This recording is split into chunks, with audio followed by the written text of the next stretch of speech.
Well, good morning. Good morning. Welcome into Longmeadow Church of the Brethren.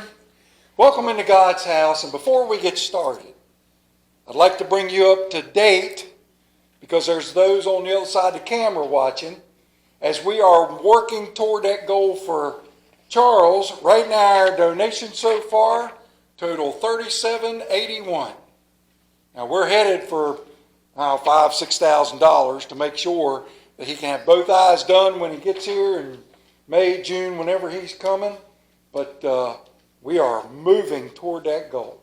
So if you're on the other side of the camera and want to help, just send them on in here, titled Charles's Eyes. Now, our sermon today is titled, What Else Do You Have?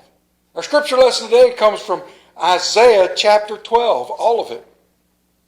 Isaiah chapter 12, titled, What Else Do You Have? Now she heard the noise downstairs, and she knew there was a burglar in the house. And so she called the police to get on over there, and she went down to confront the burglar. And when she came down the bottom of the steps and saw him, she shouted, Axe! 238! And the burglar stopped with his back to her, stopped and froze, and didn't move another muscle. And about that time, the police come through the door and got him and started to shackle him up, and were surprised to find him standing there.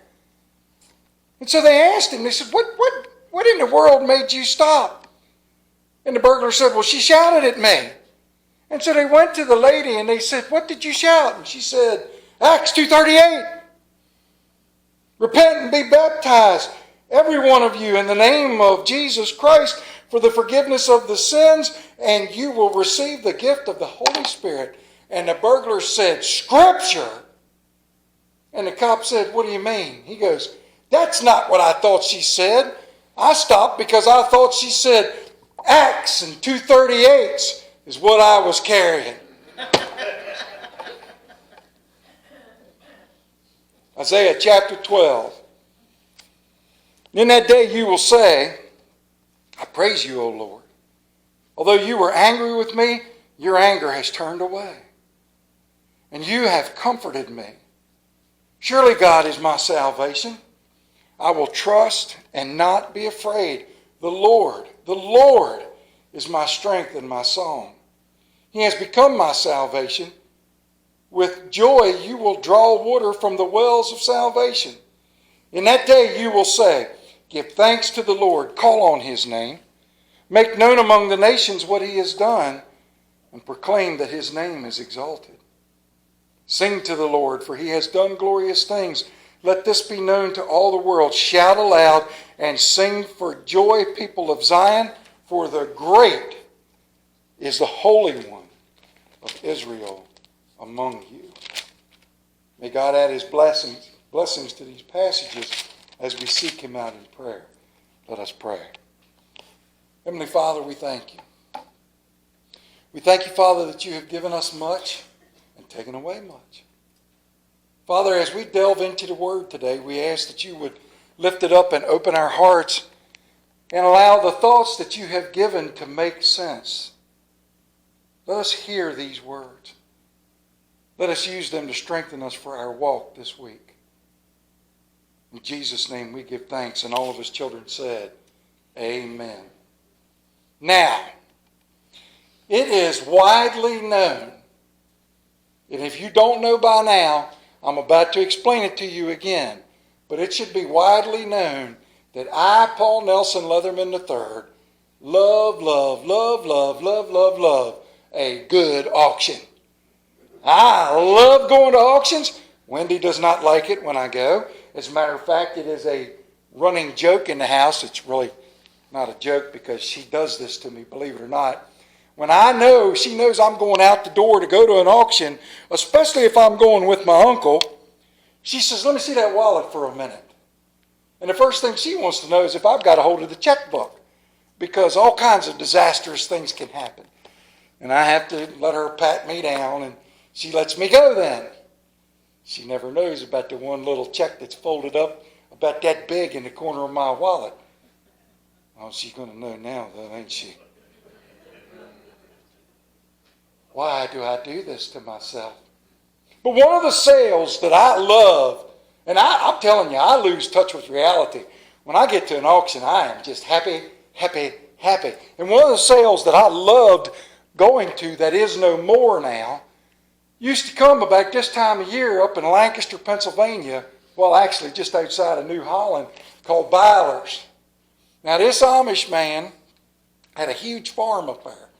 And years ago, they started having what was known as the mud sale, because that's what it was. It wasn't nothing but pure mud up there. But thousands upon thousands of people would show up at Byler's farm to buy anything. They sold rabbits, cows, sheep, ducks. You don't know how close I came to coming home with a duck on more than one occasion. They sold tractors, steam engines, sawmills, gas engines, tools, box lots, and food. Oh my golly. When you got up there, you were treated. They would have a trailer with those Annie Ann pretzels. Is that what they call it? Annie Ann pretzels? Try and walk past that thing just once. I dare you. You can't do it. You could go into the shop where they had converted into a kitchen, and you could go in there and get steamers and hamburgers and French fries and sausage sandwiches. And oh my golly, did I slobber just now? I would spend, I don't know, $15,000 buying food at this thing. And it would go on for 2 days. And you could buy anything you wanted. You just had to keep nodding your head and hope your wife didn't find out. But one of my favorite things was on the backside of that sale was what they had was trailers. They would drag out these wagons and they would just put box lots on them. And you'd walk up to that box lot and you try to muscle your way through the crowd, and you might look down in there, and in the very bottom of that box was the whatchamacallit you've been looking for to own all of your life. And the man would start out, all right, let's start with this box lot here, and they would start into it. And if he couldn't get a bid, he would utter the words that everybody that has ever gone to an auction has heard and knows it's about to get serious. What else do you have? He would say that to his helpers. And they'd slide another box together. And pretty soon you'd pay $50 for that whatchamacallit that you could have bought at another auction for $5, and you wound up with $300 worth of stuff. And most of it was junk. Broken lamps, empty bobbins of thread. Who knows what was in there? But you don't think straight. It's always, what else do you have? What else do you have? What else do you have? And I would sit there patiently waiting. And oftentimes I would come home with stuff that my wife would look at and go, where did you get a check from? Well, I just happened to have one that you gave me a couple of years ago. I'm really going to get in trouble. It's all right. It'll take her a couple days to see this, and then when she does, I'll come home to this look. I'd like to talk to you if you have a moment. I don't have a moment, and I'll run. What else do you have? That's a universal statement, ain't it? That's a statement that gets made at stores. Go to a Home Depot or a Lowe's or Ace Hardware or any hardware store on a Saturday morning and look at all the people lined up in the hardware section. I'm not talking about anywhere else in the store. In the hardware section, where there are bolts and nuts and hooks and thread and nylon and hammers and who knows what else. And the poor person that's trying to help somebody, usually me, is looking for something to put something together, and they say, what else do you have? Or at restaurants, when they bring the menu out, and they try to sell you the specials. What else do you have? Well, we have these specials. That's all right. I'm not into your vegan options. I would like to know what meat you have. Or auto dealerships. What else do you have? And that's a fun place to be. And of course, yes, even junkyards, when I'm allowed to go to a junkyard alone, what else do you have? Can I go over there and look at this car? And you crawl around. But it speaks to the fact that people are looking for more. More. Folks usually are looking for something more when they say that. And it's usually when they are lost or out of ideas and the desire has overridden them. In his book, Facing Loneliness, J. Oswald Sanders writes, "The round of pleasure or the amassing of wealth are but vain attempts to escape a persistent ache." The millionaire is usually lonely. The drunk can never drink enough. The glutton can't eat enough. The comedian is often more unhappy than his audience. Sanders goes on to emphasize that being successful often fails to produce satisfaction. And then he talks about Henry Martin, a distinguished scholar. As an example, Martin, a Cambridge University student, was honored at only 20 years old for his achievement in mathematics. In fact, he was given the highest recognition possible in the field, and yet he was empty. He had money and wealth and fame and houses, and yet he was empty. He said all of his achievements only grasped a shadow of fulfillment. What else do you have? After evaluating his life's goals, he sailed to India at the age of 25 years old to become a missionary. And when he arrived there, after his conversion to understand our Savior, he said, "Lord, let me burn out for you." In the next 7 years that preceded his death, he translated the New Testament into 3 difficult Eastern languages.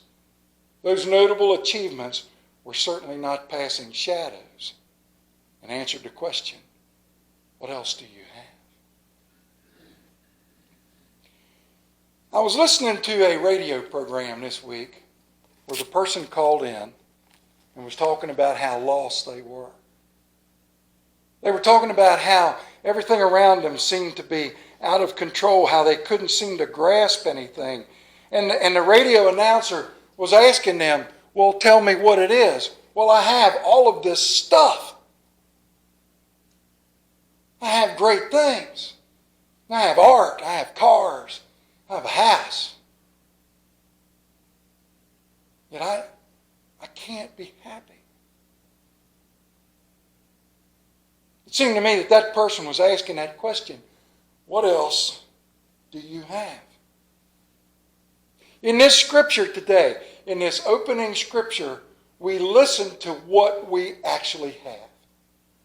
Now, Isaiah wrote this scripture way before Jesus Christ actually stepped down onto the earth. But in that, he speaks of salvation and of the grace and mercy of Jesus Christ and the grace and mercy of God, and the fact that God, who had angered himself with you, put it aside. He says, "I will praise you, O Lord, although you were very angry with me. Your anger has turned away, and you have comforted me." In those 6 short verses for that chapter, we hear the plan of salvation. Now, I don't know that I'm ever clear enough on this, and I'm going to be until I'm not allowed to be anymore. I believe in the rapture. I believe that there is salvation in Jesus Christ. I don't waver from it. I don't deviate from it. I don't lose sight of it. It is as real as these lights burning in here, as the sun out there. One of these days, when? Don't know, don't care. One of these days, what I have, what you have, will be fulfilled when Jesus comes back. Now, I've heard it said that the pulpits today need to burn with fire and brimstone. That might be true. But it also needs to burn with the reminder that while you think that there's nothing left, and that sometimes things get you down, you need to be reminded, when you say, "What else have you?" I know what you have. You have Jesus Christ. If you have accepted him, if you have reached out to him, if you have said, "I need you in my life," and taken him fully in, you are saved. Period. And that day is coming, brothers and sisters. It might be your own personal day. And it might be that day when we're all together elsewhere, all at once. A Christian railroad engineer was speaking to a group of fellow workers about heaven. I promise I'll get through this illustration somehow. He said, I cannot begin to tell you what the Lord Jesus means to me. In Him I have hope that is very precious. In Him I have everything I need. Let me explain. Many years ago each night, as I neared the end of my run, my locomotive would go past my folks' house. And I would let out a very long blast with the whistle just as I turned that last turn. Then I'd look up at that little familiar college up the top of the hill, and I'd know that my mother and father would be standing in the doorway waving to me. After I'd passed, they would go back inside and say, thank you, Lord. Benny is home safe again tonight. Well, they're gone now. And there is no one to welcome me anymore here. But someday when I have finished my earthly run, when I draw near to heaven's gate, I believe I'll see my precious mother and dad awaiting on me. And they will turn to one another and say, thank you, Lord.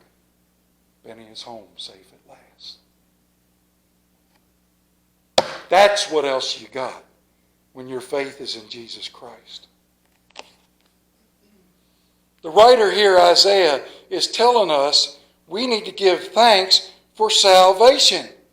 That we are going to draw from the wells of salvation every day. That we are saved for a purpose. And that purpose is because God loves us. Corrie ten Boom said in one of her books, I wrote this one down, you may never know that Jesus is all you need until Jesus is all that you have.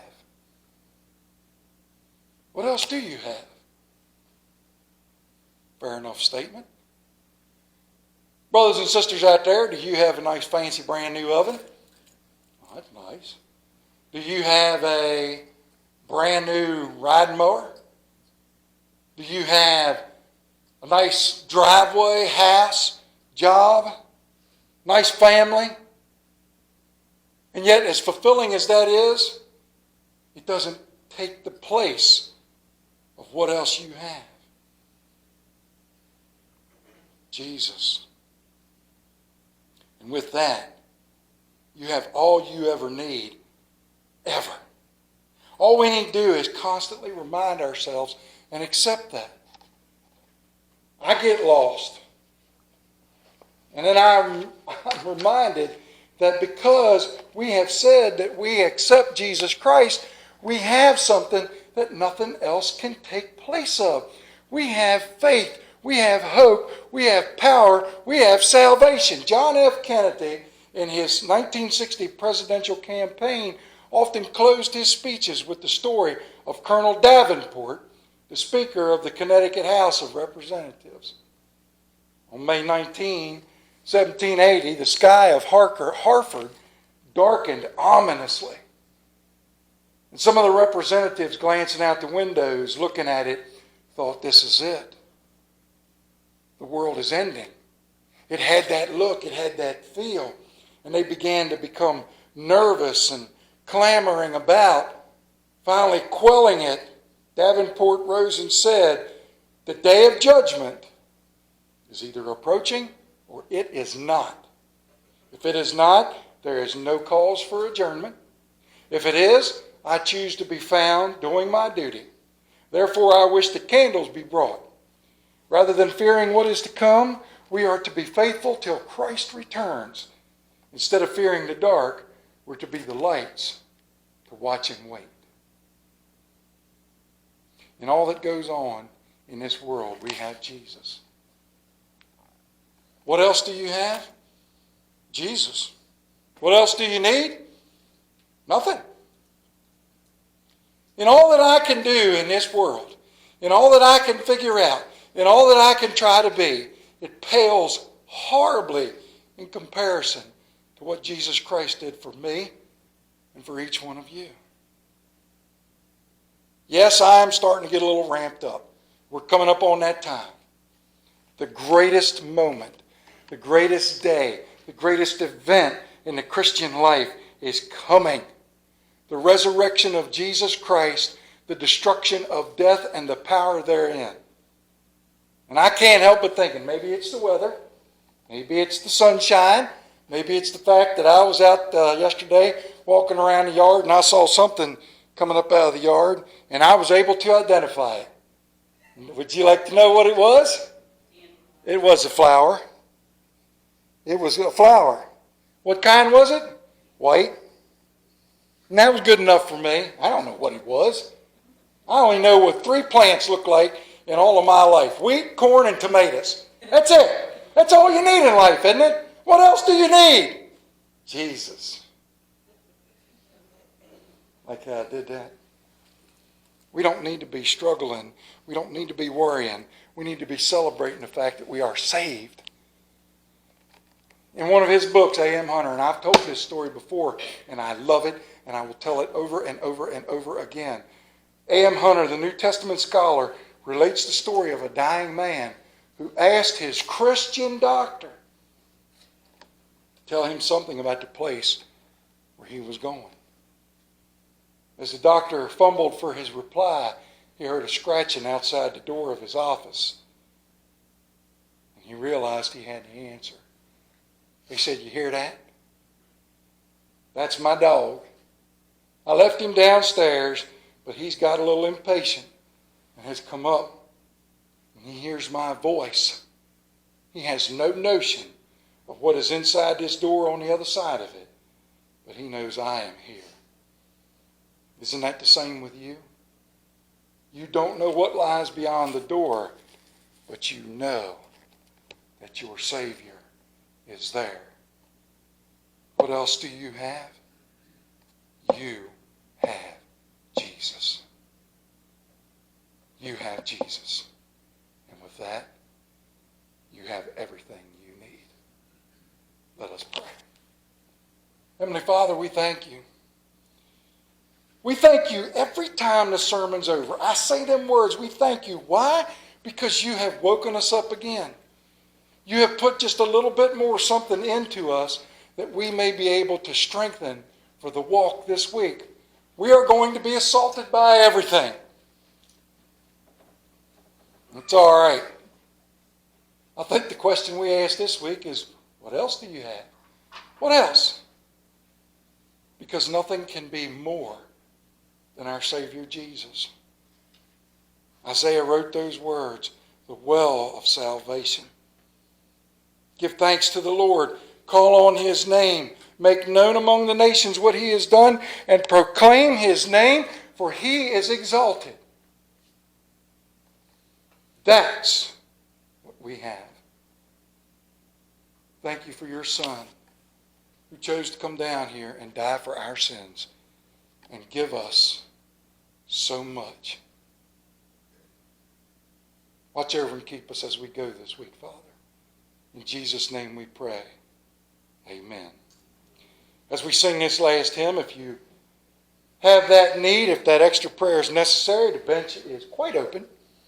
And on the other side of the camera, there's plenty of places for you to reach out and find out if you don't know Jesus yet. May God bless and keep each and every one of you. Please stand and turn to page 235.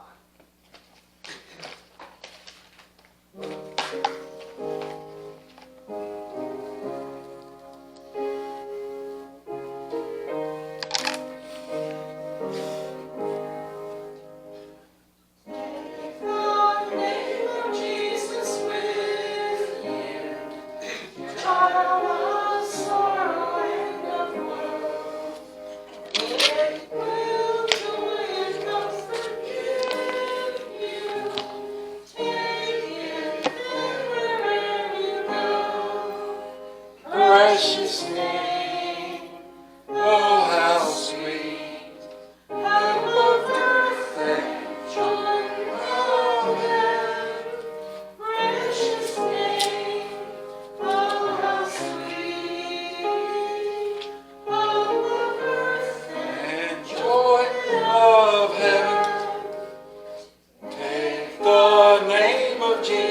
severed as a shield from every snare. If temptations round you gather, breathe that holy name in prayer. Precious name, oh how sweet, hope of earth and joy of heaven. Precious name, oh how sweet, precious of earth and joy of heaven. Oh, the precious name of Jesus, how it thrills our souls with joy. When His loving arms receive us, and His songs our tongues employ. Precious name, oh how sweet, hope of earth and joy of heaven. Precious name, oh how sweet, hope of earth and joy of heaven. At the name of Jesus bowing, falling prostrate at His feet, King of kings in heaven will crown Him when our journey is complete. Precious name, oh how sweet, hope of earth and joy of heaven. Precious name, oh how sweet, hope of earth and joy of heaven. Heavenly Father, thank you for that reminding of that last hymn. Father, watch over and keep us as we depart from here. Bring us back together either here or where you deem fit, just to cross that divide in heaven. We thank you and we ask that you watch over and keep us this week. In Jesus' name we pray. Amen.